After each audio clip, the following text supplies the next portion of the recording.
पर मैं आपके सामने ये भी जानकारी देना चाहता हूँ कि देश में सबसे ज़्यादा एक्सीडेंट में मरने वालों की संख्या पे नंबर 1 पर है उत्तर प्रदेश, 23,652, टोटल एक्सीडेंट के 13.7%। दूसरे नंबर पर है तमिलनाडु, 18,347, 10.6%। तीसरा है महाराष्ट्र, 15,366, यानी 9%। और मध्य प्रदेश 13,798, यानी 8%।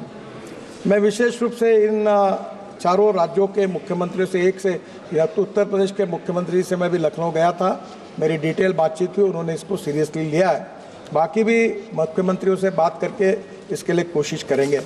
सिटी जो है भारत की, जिसमें सबसे ज़्यादा लोगों का डेथ होती है, उसमें पहले नंबर पर दिल्ली है। 1,457 डेथ दिल्ली में होती है।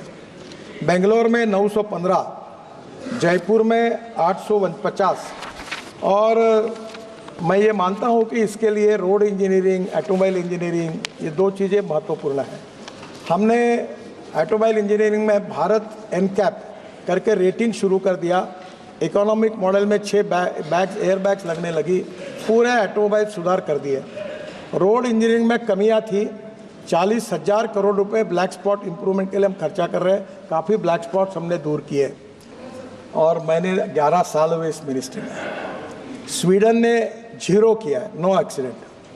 बहुत से देशों ने रिकॉर्ड किया। मैं जब वर्ल्ड कॉन्फ्रेंस में जाता हूँ तो मुँह छुपाता हूँ, क्योंकि सबसे गंदा रिकॉर्ड अगर वर्ल्ड में किसी का है तो हमारे देश का है।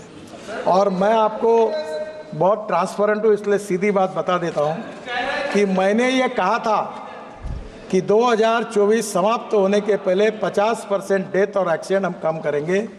कम तो हुए नहीं, उल्टा एक्सीडेंट और बढ़ गए। और ये एक ही सब्जेक्ट है कि जिसमें हमारे डिपार्टमेंट को सफलता नहीं मिली। उसके वेरियस रीजंस हैं। मैं आपको यही बताता हूँ कि जब तक समाज का सहयोग नहीं मिलेगा, ह्यूमन बिहेवियर नहीं बदलेगा, कानून के प्रति सम्मान पैदा नहीं होगा, तब तक ये मुश्किलें हैं। आप सबके सहयोग से पहला तो टारगेट हमारा फेल हो गया और उसको स्वीकार करने में मुझे कोई संकोच नहीं है, क्योंकि सच्चाई है। पर इसके बाद फिर हम तेज़ी से और काम को लगे आपके सहयोग से।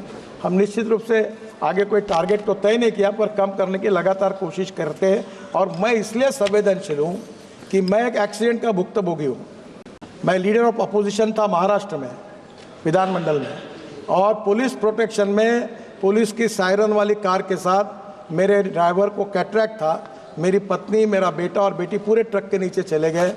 वो टायर के कारण, जो पीछे लटकता है, उसके कारण जान बची है। और मैंने 2 साल में हॉस्पिटल में था।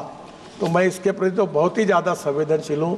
पर दुर्भाग्यवश बहुत कोशिश करने के बाद भी जो कम ही है तो हुई नहीं, उल्टी बढ़ी है। ये चिंता का विषय है। आप सबके सहयोग से इस उद्देश्य को पूरा करने की कोशिश करें।